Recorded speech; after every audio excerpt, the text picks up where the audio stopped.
Marcus Aurelius berdiri di puncak piramida kekuasaan yang tak tertandingi. Dia memegang kendali penuh atas salah satu pasukan terbesar dan terkuat di dunia, yang menguasai wilayah yang terbentang dari pantai Atlantik hingga gurun Timur Tengah. Jika dia menghendaki, Marcus bisa dengan mudah memanjakan dirinya dalam segala kenikmatan yang ditawarkan dunia, pesta mewah, makanan melimpah, wanita-wanita cantik, dan hiburan tanpa batas. Dalam posisinya, segalanya tampak bisa dicapai dengan mudah. Namun, yang membuat Marcus Aurelius begitu menarik adalah pilihan hidupnya yang justru bertolak belakang dengan stereotip penguasa Romawi. Di saat banyak orang di sekelilingnya terjatuh dalam kesenangan duniawi, Marcus mengambil jalan yang lebih sulit, jalan yang menuntut disiplin, pengendalian diri, dan kesederhanaan. Dia sadar bahwa kekuasaan yang ia miliki bisa dengan mudah membuatnya lupa akan tanggung jawabnya sebagai pemimpin. Baginya, kekuasaan bukanlah hak untuk memuaskan ego, melainkan sebuah beban besar yang harus dipikul dengan kehati-hatian. Marcus Aurelius menyadari bahwa kenikmatan duniawi hanyalah ilusi sementara yang tidak akan membawa kebahagiaan sejati. Dalam dunia yang penuh dengan kemegahan dan kekayaan, dia memilih untuk hidup sederhana dan menjauh dari godaan-godaan itu. Di tengah gemerlapnya Romawi, Marcus Aurelius berdiri sebagai sosok yang teguh dengan prinsip-prinsip hidupnya. Dia menolak untuk mengikuti jejak para penguasa lain yang tenggelam dalam pesta pora dan kebejatan moral.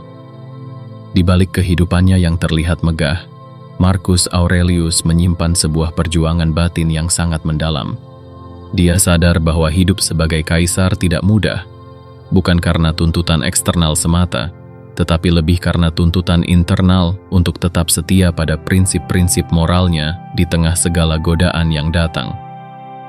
Dalam Meditations, Marcus mencurahkan pemikirannya, bukan sebagai kaisar, tetapi sebagai manusia yang berjuang melawan hasrat dan keinginan yang terus menggoda. Dia menyadari bahwa di balik segala kekuatan yang dimilikinya, dia hanyalah seorang manusia yang rentan terhadap godaan dan kelemahan. Apa yang membedakan Marcus Aurelius dari penguasa lainnya adalah kesadarannya akan kesementaraan dunia ini. Dia tahu bahwa kekuasaan, kekayaan, dan kehormatan adalah hal-hal yang fana. Di dalam hati kecilnya, dia terus-menerus mengingatkan dirinya bahwa semuanya akan berlalu. Dalam renungan-renungannya, Marcus Aurelius sering menulis tentang pentingnya menjalani hidup dengan penuh kesadaran akan waktu yang terbatas. Baginya, hidup bukanlah tentang berapa banyak yang bisa kita capai atau kumpulkan, tetapi bagaimana kita mengarahkan diri kita untuk menjalani hidup dengan bijaksana dan bermakna. Jika kita lihat lebih dalam, Marcus Aurelius tidak hanya menolak kesenangan duniawi, tetapi dia juga menolak untuk diperbudak oleh kekuasaan yang ia miliki. Baginya, kekuasaan bisa menjadi racun jika tidak disertai dengan kebijaksanaan. Sebagai seorang Stoik, dia memahami bahwa kekuasaan sejati bukanlah tentang memerintah orang lain, melainkan tentang memerintah diri sendiri. Marcus mengajarkan bahwa pengendalian diri adalah kunci untuk menjalani kehidupan yang penuh arti. Dalam setiap keputusannya, dia selalu mempertimbangkan apa yang benar, bukan apa yang menguntungkan. Kesederhanaan yang dipilih oleh Marcus Aurelius bukanlah tanda kelemahan, melainkan sebuah kekuatan.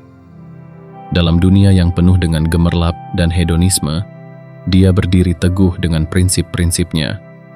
Dia tahu bahwa kebahagiaan sejati tidak bisa ditemukan dalam harta benda atau kenikmatan sesaat, tetapi dalam pengendalian diri, kebijaksanaan, dan keselarasan dengan alam. Dengan cara ini, Marcus Aurelius mengajarkan kita semua bahwa kekuasaan dan kesederhanaan bisa berjalan beriringan, asalkan kita memiliki kebijaksanaan untuk memimpin diri sendiri sebelum memimpin orang lain. Dalam kehidupan modern, ajaran Marcus Aurelius tetap relevan. Di dunia yang penuh dengan distraksi dan godaan untuk mengejar kesenangan sementara, kita sering lupa bahwa kebahagiaan sejati tidak datang dari luar, tetapi dari dalam diri kita sendiri. Kesederhanaan yang diajarkan Marcus mengingatkan kita untuk fokus pada hal-hal yang benar-benar penting dalam hidup, dan untuk tidak terjebak dalam ilusi kesenangan duniawi yang hanya sementara.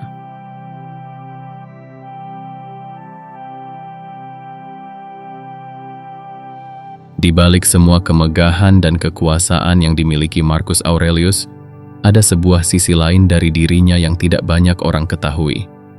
Marcus bukan hanya seorang kaisar yang kuat, tetapi juga seorang filsuf yang merenung dalam-dalam tentang makna hidup dan bagaimana menjalani hidup yang baik. Melalui tulisan-tulisannya dalam Meditations, kita bisa melihat betapa kompleks dan mendalamnya pemikirannya. Meditations adalah kumpulan catatan pribadinya, semacam dialog dengan dirinya sendiri, yang tidak pernah ia niatkan untuk dipublikasikan. Ini adalah refleksi jujur dari perjuangan batinnya, pemikirannya tentang alam semesta, serta cara dia menghadapi berbagai tantangan yang datang dengan kekuasaan yang begitu besar. Dalam Meditations, Marcus Aurelius sering berbicara tentang bagaimana seseorang harus menghadapi kehidupan dengan penuh kesadaran. Baginya, hidup ini bukan tentang mencari kesenangan, tetapi tentang menjalani hidup dengan selaras bersama alam dan prinsip-prinsip kebajikan. Disinilah nilai-nilai stoicisme muncul dengan kuat. Filsafat stoicisme yang dipelopori oleh Zeno dari Citium dan dikembangkan oleh tokoh-tokoh besar seperti Epictetus dan Seneca, menekankan bahwa hidup yang baik adalah hidup yang selaras dengan alam dan berdasarkan pada kebajikan. Salah satu pelajaran utama dari stoicisme yang tercermin dalam tulisan Marcus Aurelius adalah tentang pemisahan antara apa yang ada di bawah kendali kita dan apa yang berada di luar kendali kita. Stoik percaya bahwa banyak hal dalam hidup ini berada di luar kendali kita. Hal-hal seperti cuaca, perilaku orang lain, kesehatan, bahkan kematian.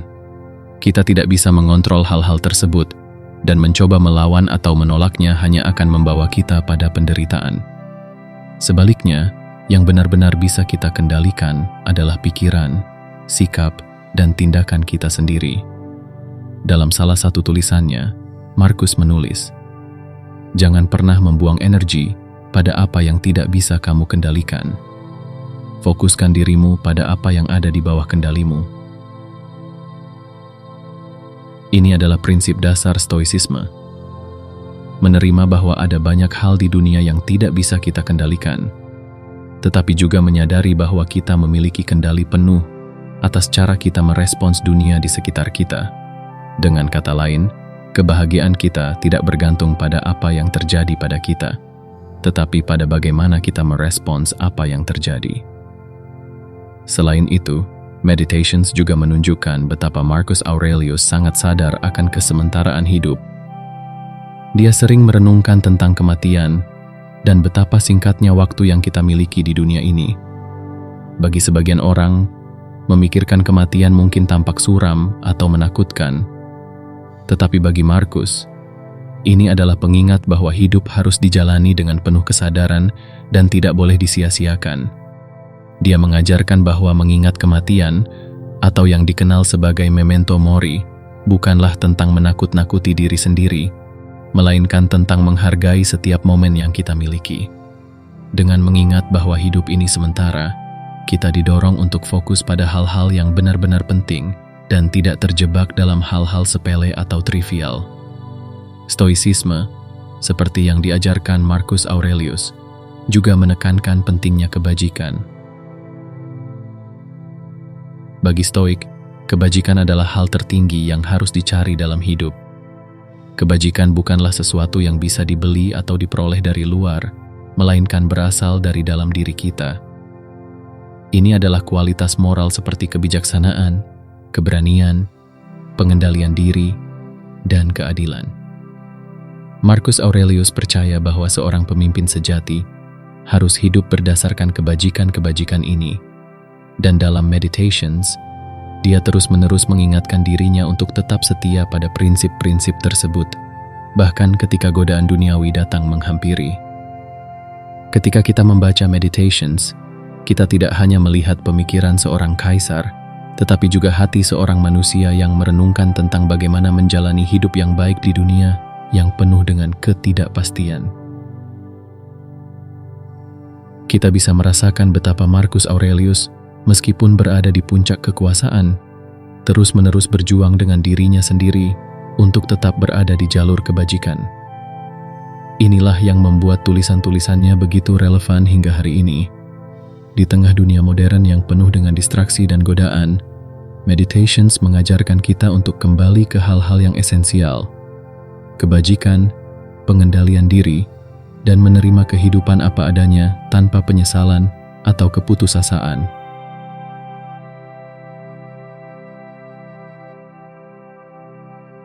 Salah satu konsep fundamental dalam stoicisme adalah pemisahan antara hal-hal yang ada di bawah kendali kita dan hal-hal yang tidak bisa kita kendalikan.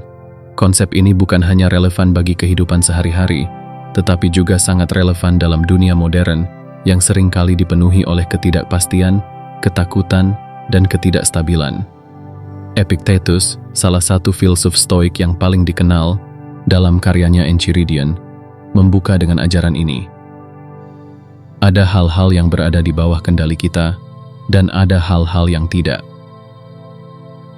Ini adalah dasar dari stoicisme, dan Marcus Aurelius hidup berdasarkan prinsip ini. Hal-hal yang tidak bisa kita kendalikan mencakup banyak aspek kehidupan, mulai dari tindakan orang lain, peristiwa alam, kondisi kesehatan kita, hingga situasi politik dan ekonomi. Tidak peduli seberapa keras kita berusaha, ada faktor-faktor di luar kendali kita yang akan selalu memengaruhi hidup kita. Misalnya, kita mungkin berusaha sebaik mungkin untuk menjaga kesehatan, tetapi terkadang penyakit datang tanpa diduga. Kita bisa bekerja keras dalam karier kita, tetapi mungkin ekonomi tiba-tiba mengalami krisis dan kita kehilangan pekerjaan. Disinilah kebijaksanaan stoik menjadi sangat penting. Alih-alih terjebak dalam kecemasan atau frustrasi atas hal-hal yang di luar kendali kita, stoicisme mengajarkan kita untuk fokus pada hal-hal yang memang ada di bawah kendali kita. Pikiran kita, tindakan kita, dan cara kita merespons dunia. Misalnya, meskipun kita tidak bisa mengontrol cuaca, kita bisa mengontrol apakah kita akan mengeluh tentang hujan atau menerima hujan sebagai bagian dari siklus alam. Ini adalah bentuk kebebasan sejati yang ditawarkan stoicisme. Kebebasan untuk memilih bagaimana kita merespons dunia, meskipun dunia itu sendiri seringkali tidak bisa kita kendalikan. Lebih dalam lagi, stoicisme mengajarkan bahwa dengan fokus pada hal-hal yang ada di bawah kendali kita bisa mencapai kedamaian batin. Ketika kita menerima bahwa ada banyak hal di dunia ini yang berada di luar kendali kita bisa melepaskan beban kecemasan dan frustrasi. Kita tidak perlu lagi terbebani oleh apa yang orang lain katakan atau lakukan, atau oleh apa yang terjadi dalam politik atau ekonomi. Sebaliknya, kita bisa menemukan ketenangan dalam mengetahui bahwa yang benar-benar penting adalah bagaimana kita memilih untuk bertindak dan berpikir dalam setiap situasi. Dengan pemikiran ini, Marcus Aurelius menegaskan bahwa hidup yang penuh kedamaian dan kebijaksanaan bisa dicapai dengan melepaskan keterikatan pada hal-hal yang di luar kendali kita dan fokus pada pengendalian diri dan kebajikan.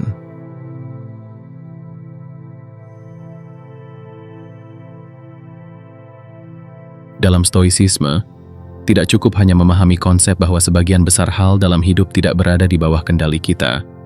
Filsafat ini mendorong kita untuk menjalankan latihan-latihan praktis yang dirancang untuk membantu kita mencapai ketenangan batin dan pengendalian diri. Marcus Aurelius, melalui Meditations, memberikan banyak contoh tentang bagaimana dia mempraktikkan ajaran stoik dalam kehidupannya sebagai kaisar. Di tengah-tengah tekanan politik, konflik militer, dan tantangan-tantangan pribadi, dia menggunakan berbagai latihan mental yang membantunya untuk tetap tenang, rasional, dan bijaksana. Salah satu latihan yang paling terkenal dalam stoicisme adalah praemeditatio malorum, atau yang dikenal sebagai visualisasi negatif. Marcus Aurelius, setiap pagi, memulai harinya dengan mempersiapkan dirinya untuk menghadapi situasi-situasi sulit dan orang-orang yang mungkin bersikap tidak menyenangkan. Dalam salah satu catatan di Meditations, dia menulis, "Hari ini, aku akan bertemu dengan orang-orang yang kasar, tidak tahu berterima kasih, egois, dan berbuat salah. Mereka bertindak seperti itu karena ketidaktahuan mereka akan apa yang benar dan salah. Dengan memvisualisasikan kemungkinan hal-hal negatif yang mungkin terjadi, Marcus Aurelius mempersiapkan pikirannya untuk tidak terkejut atau marah ketika hal-hal tersebut benar-benar terjadi. Latihan ini bukan berarti kita harus menjadi pesimis atau berpikir bahwa hidup selalu buruk. Sebaliknya, ini adalah cara untuk melatih diri agar siap secara mental menghadapi segala kemungkinan. Ketika kita telah membayangkan kemungkinan terburuk, kita tidak lagi rentan terhadap kekecewaan atau keterkejutan yang berlebihan. Kita bisa menghadapi tantangan dengan sikap yang lebih tenang dan bijaksana. Latihan lain yang diajarkan stoicisme adalah memento mori, atau mengingat kematian. Bagi banyak orang, memikirkan kematian adalah sesuatu yang menakutkan. Namun bagi seorang stoik, ini adalah alat yang kuat untuk menyadari betapa singkatnya hidup ini dan untuk memanfaatkan waktu yang kita miliki dengan sebaik mungkin. Marcus Aurelius sering menulis tentang kefanaan dan pentingnya tidak membuang waktu pada hal-hal yang tidak penting. Dengan terus mengingat bahwa waktu kita di dunia ini terbatas, kita didorong untuk fokus pada hal-hal yang benar-benar bermakna dan penting. Latihan ini, jika dijalankan dengan benar, dapat membantu kita untuk tidak membuang energi pada kecemasan yang tidak perlu.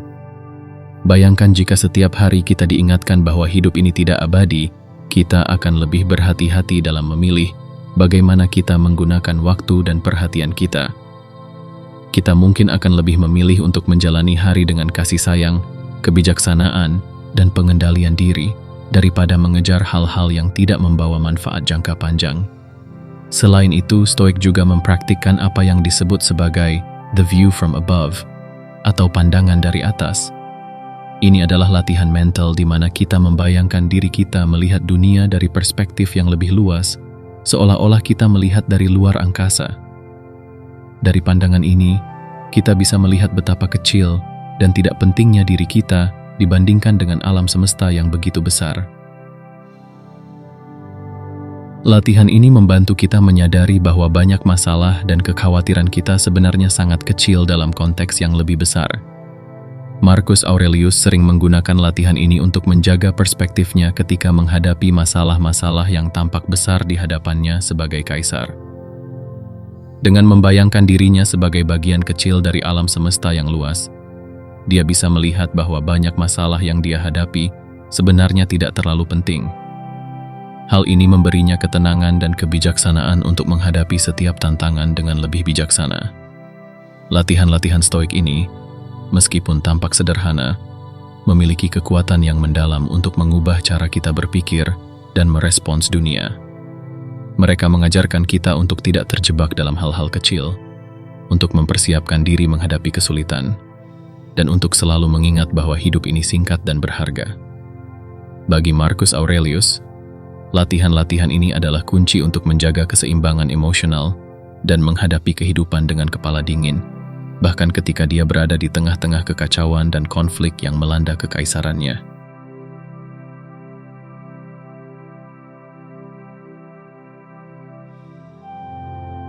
Salah satu kesalahpahaman terbesar tentang stoicisme adalah anggapan bahwa stoik adalah orang-orang yang tidak memiliki emosi. Padahal, stoicisme tidak mengajarkan kita untuk menekan atau mengabaikan emosi, tetapi untuk memahaminya dan meresponsnya dengan bijaksana.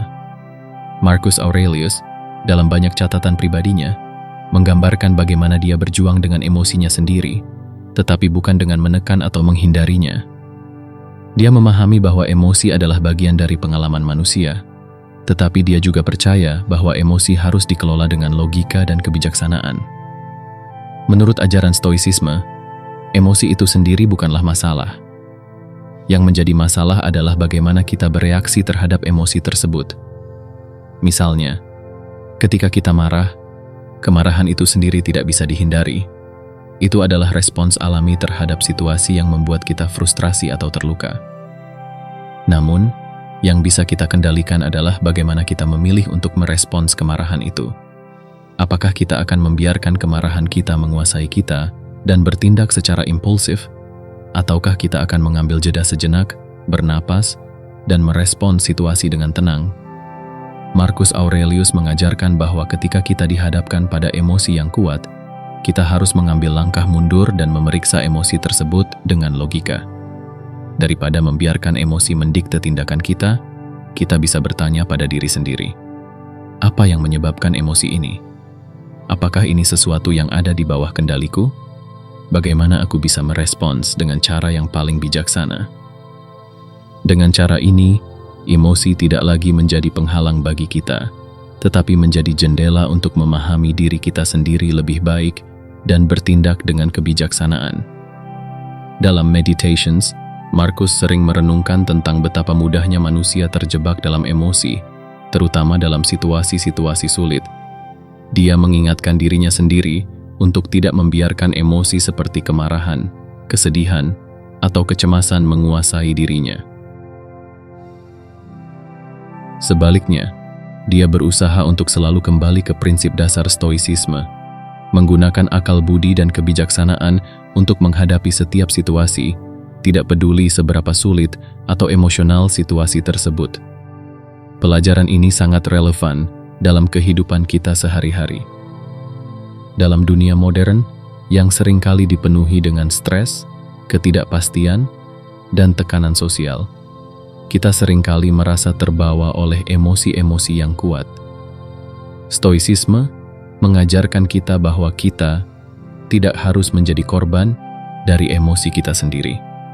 Sebaliknya, kita bisa belajar untuk mengenali emosi, memahami sumbernya, dan meresponsnya dengan cara yang lebih rasional dan tenang.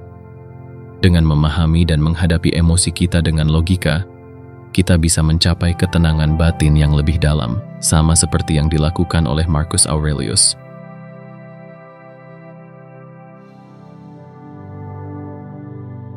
Di dunia yang terus berubah dan semakin kompleks ini, ajaran stoicisme memiliki relevansi yang tak lekang oleh waktu. Stoicisme mengajarkan kita untuk fokus pada apa yang benar-benar penting dalam hidup: kebajikan, pengendalian diri, dan keselarasan dengan alam. Di tengah-tengah hiruk-pikuk kehidupan modern yang penuh dengan distraksi dan godaan, stoicisme menawarkan kompas moral yang kuat untuk membantu kita menemukan arah yang benar dalam hidup. Kita hidup dalam zaman di mana informasi datang begitu cepat, tekanan sosial semakin besar, dan godaan untuk mengejar kenikmatan sementara semakin kuat. Disinilah ajaran Marcus Aurelius dan stoicisme dapat menjadi penyeimbang. Dengan mengingat bahwa banyak hal di luar kendali kita bisa melepaskan diri dari kecemasan yang berlebihan. Dengan berlatih pengendalian diri dan kebijaksanaan, kita bisa menjalani hidup yang lebih bermakna dan terfokus. Di tengah segala tantangan zaman modern ini, stoicisme mengajarkan kita untuk tetap tenang, rasional, dan berpegang pada prinsip-prinsip yang benar. Marcus Aurelius, meskipun hidup lebih dari 2000 tahun yang lalu, meninggalkan warisan yang masih bisa kita pelajari dan praktikkan hingga hari ini.